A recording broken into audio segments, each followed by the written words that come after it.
Donald Trump drops bad news on Gavin Newsom after a brand new massive fire breaks out in Southern California. And the first LA City Council meeting since the disastrous fires erupts into chaos as protesters demand the mayor's resignation. As always, like the video and subscribe to the channel, but where I want to start is with these brand new fires that have already exploded to over 10,000 acres. Watch. Welcome back. Strong winds and bone-dry conditions in Southern California helped fuel the flames of two new wildfires, the Sepulveda and the Hughes fires, the latter of which grew more than 10,000 acres across the northern Los Angeles community of Castaic since igniting late Wednesday morning. The Sepulveda fire, a lot smaller at only 40 acres, that's burning near a highway in Sherman Oaks, the 405.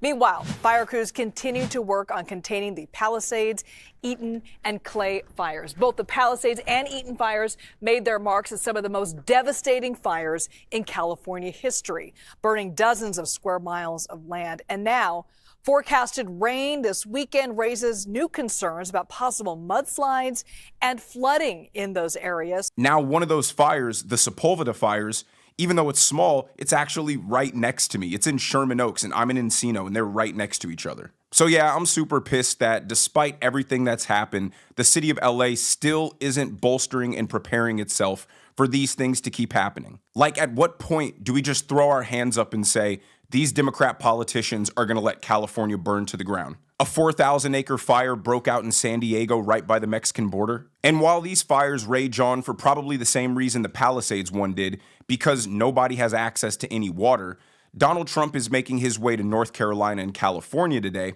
where he stopped and answered some questions and dropped a stark warning on Gavin Newsom. Watch.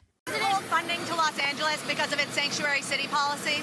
I want to see two things in Los Angeles: voter ID, so that the people have a chance to vote, and I want to see the water be released and come down into Los Angeles and throughout the state.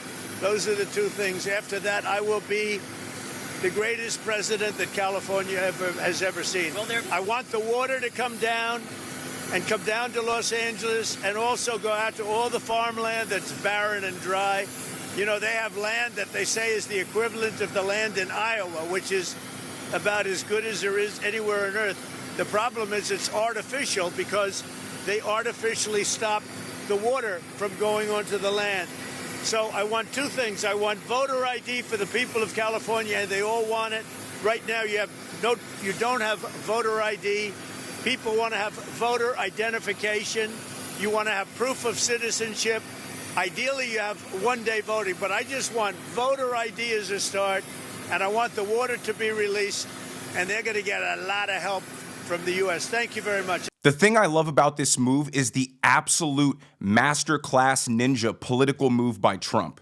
Any reasonable and objective person would say requiring voter ID and letting the water flow through the state while it's obviously burning up right now are very reasonable and good ideas. So Gavin Newsom's put in the position where, is he going to accept these extremely reasonable requests from Trump in order to save his state? You would expect for your politicians to try to protect their constituents at any cost. But Gavin Newsom's ego is too big, and his ambitions are laughably delusional. So I presume that he's going to reject saving the people of California simply because he wants to make a moral stance.